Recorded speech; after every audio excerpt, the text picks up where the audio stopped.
Greetings. I am Brother Sylvester Muhammad, and this is my wife. Sister Sandra Muhammad. And we are amongst the many students in the classroom of the Honorable Minister Louis Farrakhan and his representation of the Most Honorable Elijah Muhammad. Today we're going to be dealing with, we're going to go into that Christopher Columbus again. Okay, but before we go into him, so far we come from 7-8 trillion years, all the way down to the making of the devil, Jesus 2,000 years ago, Prophet Muhammad.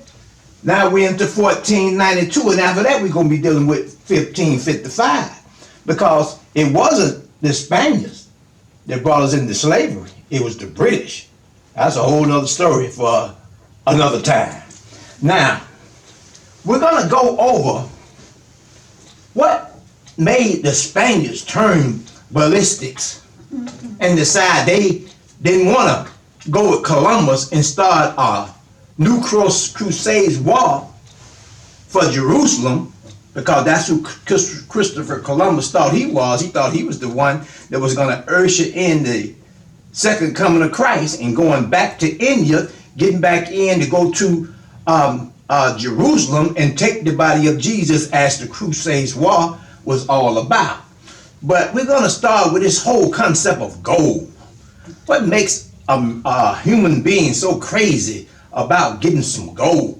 So my wife is going to read something that we did during the time of the deportation of the moon, when we established where gold come from. So it's going to be kind of interesting. She's going to read, but look at the modern context that it's in. But before she read, Caucasians have been knowing that the most gold is in the earth since the 1800s, but they didn't have a way to get it out. Now check this, it's in the ocean. Did I say that? You said earth. Okay, thank you, baby. But they've been knowing that the gold was in the ocean since the 1800s, and they admitted that 99.9% of the earth's gold is in the oceans, but they lack the technology to mine it out. Now listen at what Forbes magazine. Yes. Forbes magazine is the rich folks magazine, and what they want to do on our planet. Come on, baby. All right, so in Forbes magazine, it states, scientists have calculated the approximate amount of gold available in the oceans. According to numerous studies consulted by Forbes, the ocean holds around 20 million tons of gold. Yeah, you heard it right. 20 million tons of gold, and that ain't even right. It's more. Come on, right. baby. They don't know everything. They don't know it all. All right. That would mean that the value of the massive underwater treasure, if we take into consideration that in August 2021, 1 gram of gold is quoted at $57.39, would be $1,147 trillion. Such a huge number. Such a huge number. Read it again, because most people they didn't hear that. It took me, when I found it out, I had to read it at least 3 times. Right. For it to compute. That's right. That would mean that the value of the massive underwater treasure, if we take into consideration that in August 2021, 1 gram of gold is quoted at $57.39. 1 gram. Yeah, so that would be $1,147 trillion. And that's such a big number. Wow. It states the amount of gold on the ocean floor of our planet is therefore enormous. Yes. If we, listen at this, if we do the math, every human being on earth could own about 9 pounds of this. Wow. But we know that part is fake, because they would not distribute it out to everyone on the earth. Look, because they're greedy. So we would never get, we haven't got reparations yet, so they definitely not going to give us gold. Teach. And if you notice, that's why I said last week, Christopher Columbus was on one mission. But when he brought back the fact that was gold, then the conquistadors, the Spanish, They signed laws to say that they got a right to rule the planet anywhere they want to, and they went on a gold rush. But now, let's read it. I'm gonna deal with the deportation of the moon in a minute. Now, I want you to hear Christopher Columbus, because I couldn't have imagined thinking about Christopher Columbus had I not got it from the supreme wisdom teachings of the Most Honorable Elijah Muhammad. That root knowledge, that invincible truth. Okay, it comes from the teachings of Honorable Elijah Muhammad. What Honorable Elijah Muhammad said, why did we let have original man Columbus discover the poor part of the planet Earth? And the answer is because the original man is God, huh? God and all. That's right. The black man of Asia. The original man is God and owner of the earth, knows every square inch of it, and chose for himself the best part. He did not care about the poor part. Where's the best part? The best part is in Arabia, at the holy city of Mecca, which means where wisdom and knowledge of the original man started when the planet was found. Christopher Columbus was a half original man, born in Italy, which is Southeast Europe. And go on, baby. Right. Okay, so now this is a actual world history book, and you see it's a very large book and it's very heavy. Now this is about Christopher Columbus. Right. Okay, it says report by Columbus, his first voyage. So this is his writings.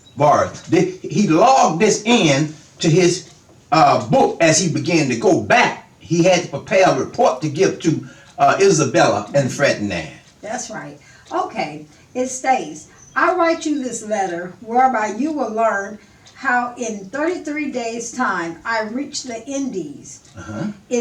I took possession of the isle without resistance for their highness by proclamation and with royal standard unfurled. When I reached Wana, the fifth island, I thought it must be the mainland, the province of Kathi.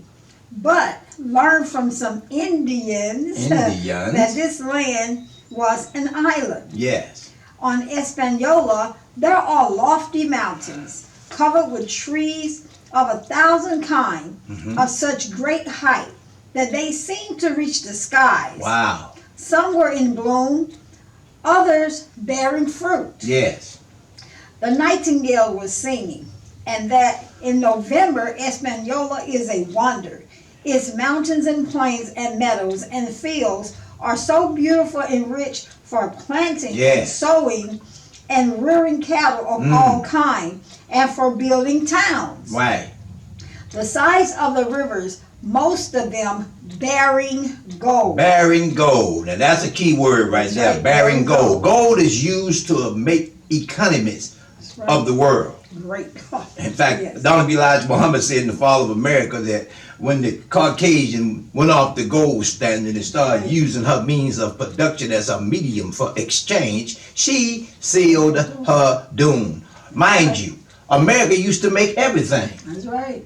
That's what she thought was her great. Now she done turned the whole country, with thanks to the international bankers, into a consumer nation that is in oodles of debt. That's right. That's right. So it says the size of the rivers, most of them bearing gold, surpasses anything that would be believed by one who has not seen them. Okay? The inhabitants have neither iron, nor steel, nor arms. Iron, nor steel, nor arms. Come on. Nor are they competent to use. Nor are they competent to use them. Not that they are not well formed and of handsome stature, but because they are timid to a surprising degree. Meaning the people are timid to a surprising degree. Yes, ma'am. Meaning they're humble. Humble. That's what they were. Yes. Okay, they never refused anything that they possessed when it was asked of them. On the contrary, they offered it themselves, and they are firmly convinced that I came from heaven. They are firmly convinced that this man, Christopher Columbus, came from heaven. Why did they do that? Well, they had, again, I got to reiterate, the power that they reigned. These people had never seen horses. Horses were not in the Caribbean. They had never seen armor. They had never seen swords. And I put on my advertisement they had never seen muskets or cannons. So they assumed that these people were the one that they had been told was to come at a certain point in time. His name is Kublai Khan. He's called the wing. He rides on a winged serpent. That's right. That is a form of weaponry. I'm gonna give you an example of that when we get through with the reading. Okay, it says, finally, and speaking only of what has taken place in this voyage, their highnesses may see that I shall give them all the gold they require. I think also I have found rhubarb and cinnamon, and I shall find 1,000 other valuable things. Much more I would have done if my vessels had been in as good of a condition as by right they ought to have been. But That's once right. again, like I said last week, they didn't think he was going to survive the mission. That's right. Because they thought that when you go so far to the west, you fall off the planet. That's why I have these two divided right here. Okay? That you would fall off the planet.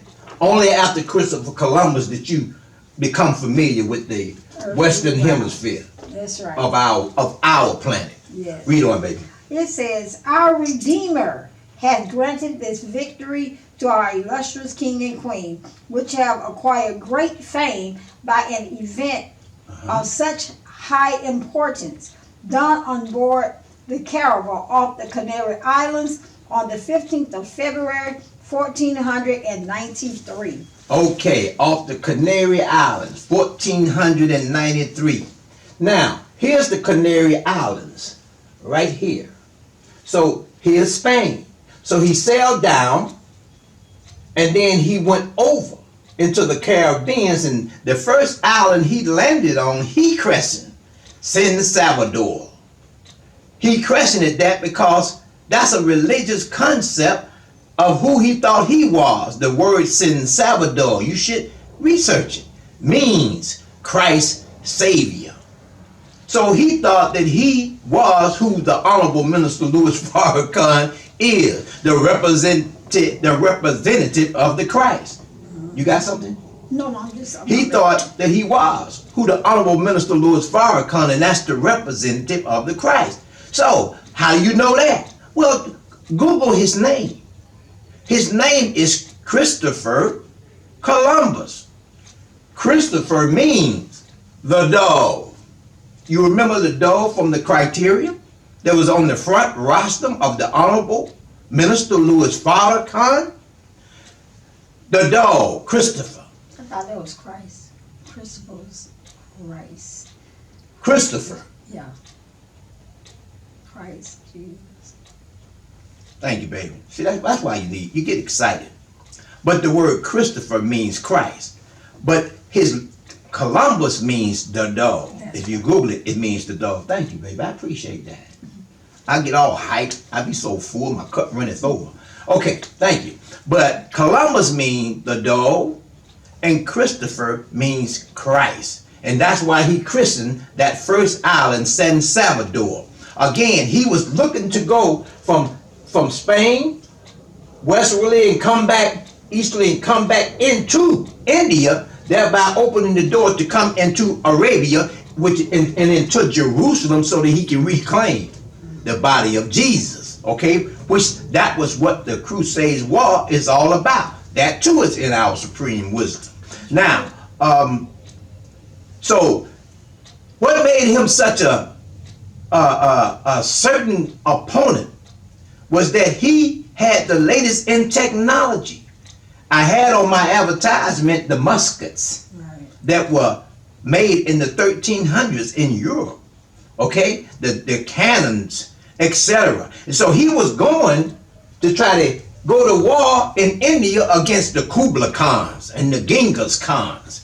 But of course he got lost, but he did do what the Honorable Elijah Muhammad in the Supreme Wisdom said that he was to do, and that was to release the first, check this out, horsemen of the apocalypse. That was the first. We're going to get into the other three as we move forward.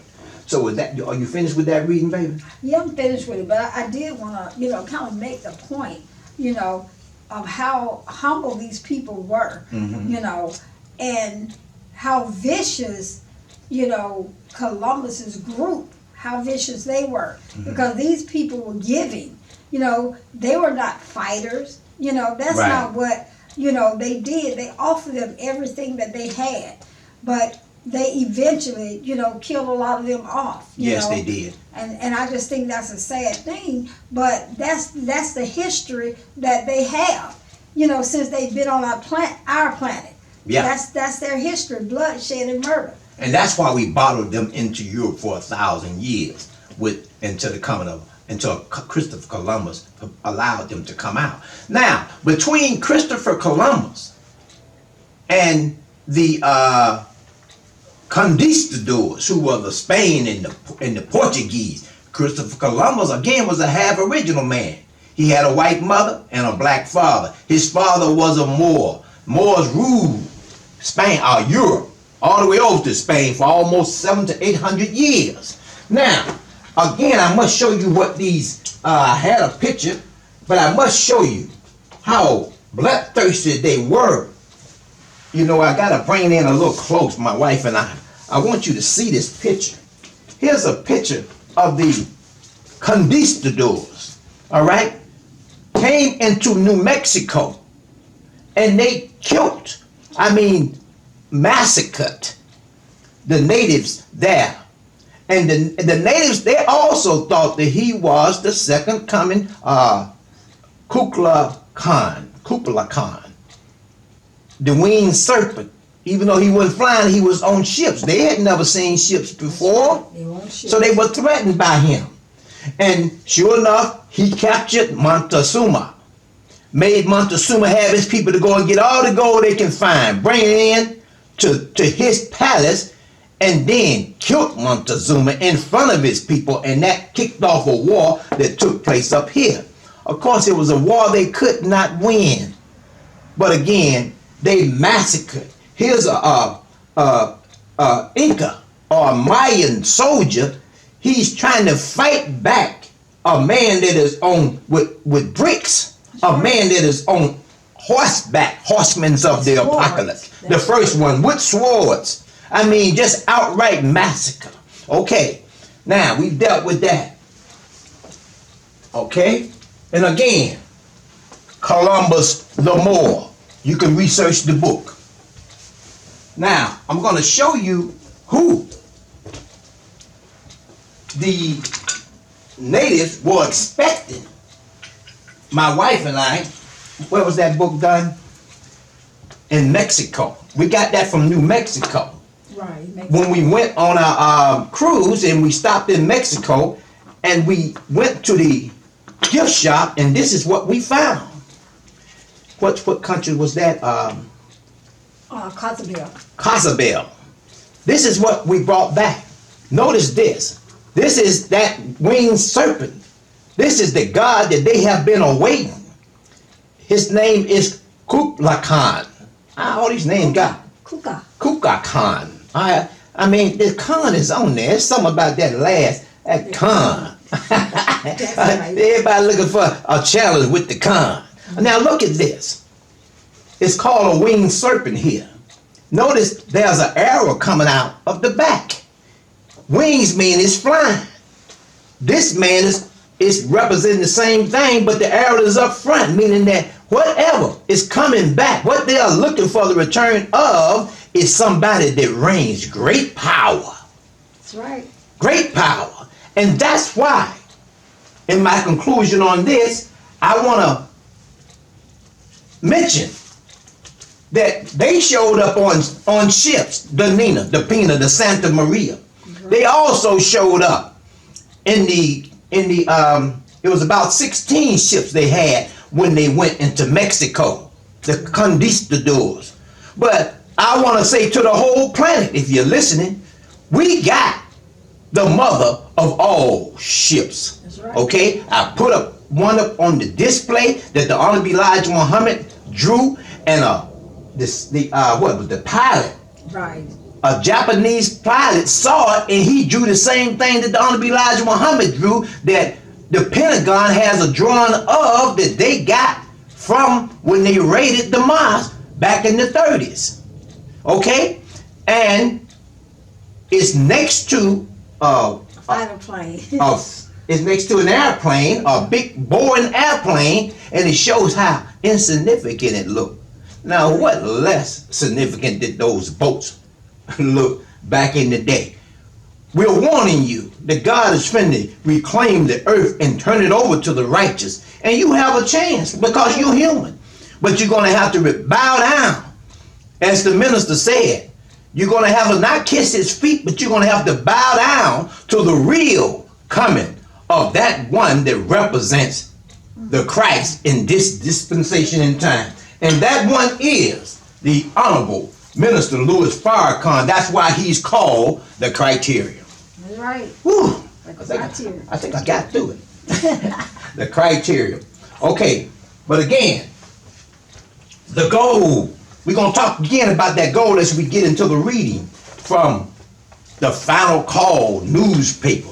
And that's just what it is. It's a final call. Yes, final call. Because you got to understand that I don't care how much education you got, how much you love this Caucasian, he don't have in store for you what God already got planned for you, but you're going to have to bow to the gatekeeper, the one that got the key. As Jesus said, upon this rock, I build my church. The message said, upon this rock, I give the key. My nation, I build my nation. I build my nations, and the gates of hell will not be able to would not prevail against it. Thank you, baby. Come on, let's read. We're going to read. Okay, so this is the final call from last week. This one is America's land being divinely curtailed. That's this final call. Just make sure you get the issue and read it. So many wonderful articles. Final call says it all. That's right, says it all in the final call. Says it all in the final call. That's right. So I'll be reading from page 20. This is Minister Farrakhan Centerfold. Okay, it's entitled The Sign of Distress, Confusion Plaguing Men and Nations. When was it done? This one was done, it's a part 10 of his 58-week lecture series. Yes. And this was on March 16, 2013. March 16, 2013. We talk about a messianic personality here. That's right. The man that is that Messiah of this dispensation in time. He been trying to warn for the last 43 years. Come on, baby. That's right. Okay. The minister says, Jesus told us of a lot of signs that would be spoken and that would be fulfilled. Yes. And these signs would tell us the time. Let us study what is written in the book of Matthew, chapter 24, verse 34. Verily I say unto you, this generation shall not pass until all these things be fulfilled. Question: how many generations have passed since Jesus preached those words? Come on. It has been 2,000 years. So how many generations have come and gone since those words were uttered? Right, right. Surely this prophecy could not have been talking about the time of Jesus the prophet. That this generation shall not pass till all these things are fulfilled. Yes. Well, when you check what a generation is according to the dictionary, it is a span of 30 years. And if we calculate how many times 30 goes into 2,000, the answer is 66.666 times. Okay? Does that Break it down, brother minister. That's right. Does that number ring a bell? It is the number of the beast. It's the number of the beast. And the hour of his destruction has come. So I can say in the name of the great Mahdi, Master Fard Muhammad, and in the name of his Christ, the great Messiah, the Honorable Elijah Muhammad, this generation shall not pass until every word that Jesus of 2,000 years ago spoke and every word that Elijah Muhammad has spoken to us shall be fulfilled. Shall be fulfilled. That's right. My dear brothers and sisters, since we are on the subject of the time and what must be done and the judgment, we can study what some of the signs are by reading two monumental books by the Honorable Elijah Muhammad that you must have in your library. Hand them to me, baby. These two books you must have in your library. That's right. Okay? Message to the Black Man in America. First book I ever read all the way through. Okay? and the fall of America. Must have. That's right. Read on, baby. Okay, Mess of the Black Men and Fall of America. Please go to store.finalcall.com to order those particular That's books. right. And many more. The Fall of America is the best book that you could have in your library. White and black and brown, Asian. All of this affects us today. Yes. Every one of you scholars should get this book. All of you who preach the gospel, whether you are an imam, whether you are a rabbi, whether you are a leader of religious groups, get this book and study it, because the Honorable Elijah Muhammad gives you the clearest exegesis of the scripture that foretells the fall of America and the destruction of this present world. And again, that's what makes the Honorable Minister Louis Farrakhan the criterion. That's right. He said during the criterion 2020, he said that during the pandemic, he said that no prophet can be considered a prophet until what that prophet prophesied about has been fulfilled. And he said, like Christopher Columbus thought he was, he said, I am the fulfiller of all the prophet's predictions. Come on, baby. That's right. Represent those two. That's right. Represent The those. Mahdi and his Christ. Come on, baby. Okay. He says in the book of Luke, chapter 21, verses 25 and 26, teach, there shall be signs in the sun and in the moon and in the stars, and upon the earth distress of nations with perplexity. Yes. The sea and the waves roaring, and men's hearts failing them for fear